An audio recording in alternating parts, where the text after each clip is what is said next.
Ya, kembali tokoh kita bersama Profesor Jimli Asidiki. Pak Jimli, kita bicara soal KPK yang tidak kunjung usai saja melakukan operasi tangkap tangan dan kebanyakan adalah kepala daerah ini yang walaupun mereka bersahabat tidak bisa gitu menasehati kawannya atau sahabatnya jangan melakukan itu, saya sudah tertangkap. Tapi ternyata minggu depan ada lagi kawan kepala daerah ini, kepala daerah di tempat lain juga tertangkap begitu. Bagaimana Pak Jimli melihatnya? Masyarakat awam saja prihatin, apalagi orang-orang seperti Anda. Ya, kalau saya melihat ya, sistem ini kan harus integral ya. Memenjarakan orang belum tentu solusi. Oke. Lagi pula sekarang semua penjara kita sudah penuh. Apalagi di kota-kota. Kalau di Jabodetabek itu 300% overkapasitasnya. Nah, masalahnya orang masuk penjara itu yang tobat tuh cuma 30%. 30% sisanya keluar penjara dengan dendam, merasa dizalimi. Tapi yang gawat yang 40%, makin jadi. Makin jadi, ketagihan. Iya, yang tadinya pencopet keluar penjara jadi perampok. Tadinya pengguna narkoba keluar penjara jadi bandar. Jadi ini harus dilihat sebagai masalah. Jadi, nah itulah benarnya ya bahwa sudah jadi tradisi umum universal bahwa pendekatan hukum pidana itu ultimum remedium. Itu cara terakhir. Maka cara-cara yang sebelum terakhir itu juga harus diperkenalkan. Misalnya kita harus lebih banyak sekarang memperkenalkan sistem etika, ya, etika jabatan publik, terutama kalau menyangkut institusi publik, jabatan-jabatan publik. Ancaman yang jauh lebih efektif menurut saya ya, pecat, bukan penjara. Dan pemiskinan mungkin. Lalu dulu, itu tambahannya. Dipecat dari jabatannya itu lebih efektif. Kenapa? Kalau proses hukum itu lama, lamban, dan menurut teorinya, sebelum inkrah suatu keputusan pengadilan, dia belum salah. Nah, jadi masalah itu proses hukumnya lama. Nah, kalau dia tetap berada di jabatannya, institusi itu jadi ikut rusak. Maka kita harus menjaga ya marwah dari institusi publik supaya tetap dipercaya. Public trust itu jauh lebih penting. Maka ancaman pemecatan menurut saya lebih efektif. Lagi pula sistem etika itu memperkenalkan sanksi teguran, sifatnya mendidik. Jadi tidak langsung gitu. Nah, maka sistem ini yang saya perkenalkan, pendekatan sistem peradilan etika ini, etika jabatan publik, ini harus kita install bersamaan dengan menata sistem hukum. Etika harus bekerja supaya ya seperti Earl Warren tuh kemukakan, Ketua Mahkamah Agung Amerika tahun 53, in a civilized life, law just floats in a sea of ethics. Jadi harus kolaborasi antara sistem etika yang berfungsi dalam suatu masyarakat dengan cita-cita penegakan hukum berkeadilan.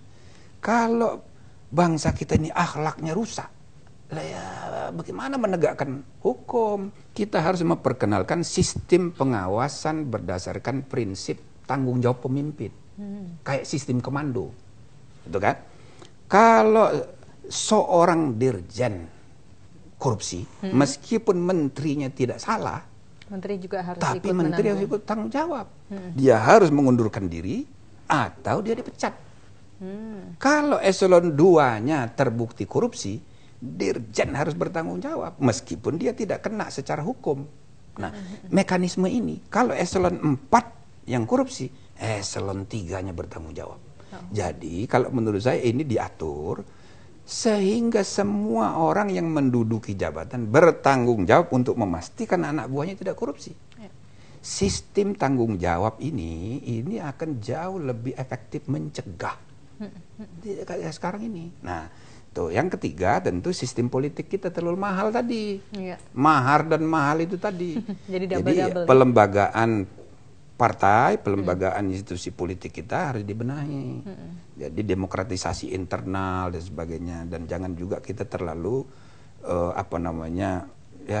sok liberal gitu, terlalu ini sistem suara terbanyak itu kan terlalu liberal.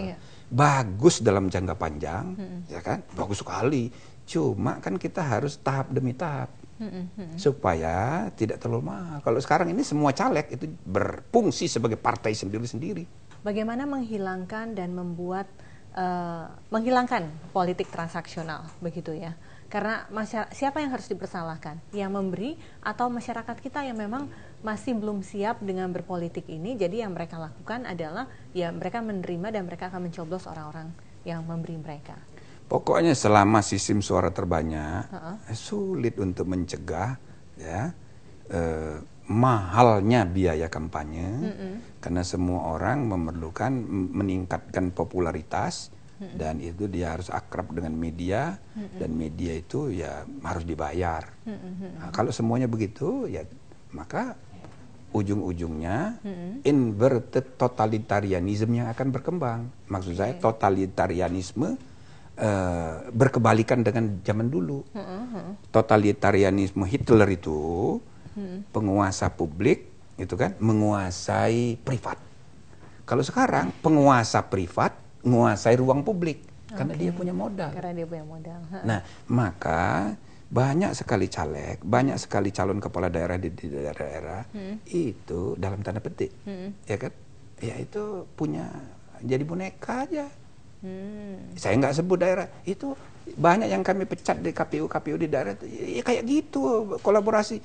Jadi penyelenggara pemilu itu jadi korban. Tidak independen. Jadi korban. Oh, oke. Korban dari ya seorang pengusaha kalau di daerah saya nggak usah Raja sebut kecil. Raja kan dia ngitung kalau dia punya 5 kepala daerah di 5 daerah di sana ada perak, di sana ada batu bara, di sana ada dia tinggal hitung 5 tahun dia dapat 10 T. Kalau dia keluar 100 M untuk dapat 10 T, kenapa tidak begitu ya? Nah, maka banyak calon-calon itu ya gitu dibiayai dengan sengaja. Nah, termasuk akhirnya masuk ke KPU di daerahnya masing-masing yang menjadi tidak independen. Iya begitu, dan banyak sekarang kapitalis dan Bawaslu kita. Juga. Kapitalis kita itu dulu kan jadi donatur. Sekarang dia udah tahu permainan, ngapain jadi donatur, mending jadi pemain. Nah, jadi memang gejala gejala baru ini itu yang disebut sebagai demokrasi incorporated, itu judul bukunya Wulin. Itu benar sekali. Itu terjadi di mana-mana di seluruh dunia, bukan cuma di Indonesia. Jadi peranan dunia usaha sekarang makin kuat. Nah, maka kita mesti berhati-hati untuk membiarkan proses liberalisasi yang overkapasitas. Kita harus sesuaikan juga dengan cultural capacity, political cultural capacity dari bangsa kita. Nah, kalau menurut saya ya agak sedikit direm. Nah, siapa yang bisa ngeremnya itu? Iya, penentu kebijakan, pemerintah dan DPR. Oh, oke. Baiklah. Kita bicara tadi di segmen ini sudah bicara sebagai mantan ketua DKPP, sebelumnya sebagai mantan ketua MK. Segala mantan ini. Segala mantan. Kita bicara lebih luas ya, sebagai seorang negarawan, bagaimana melihat Indonesia ini a part of ya bangsa-bangsa lain dan lain sebagainya, dan juga ancaman-ancaman liberalisme yang bagaimana kita harus mengambilnya, tapi juga ada yang harus kita lawan. Begitu, tetaplah bersama kami.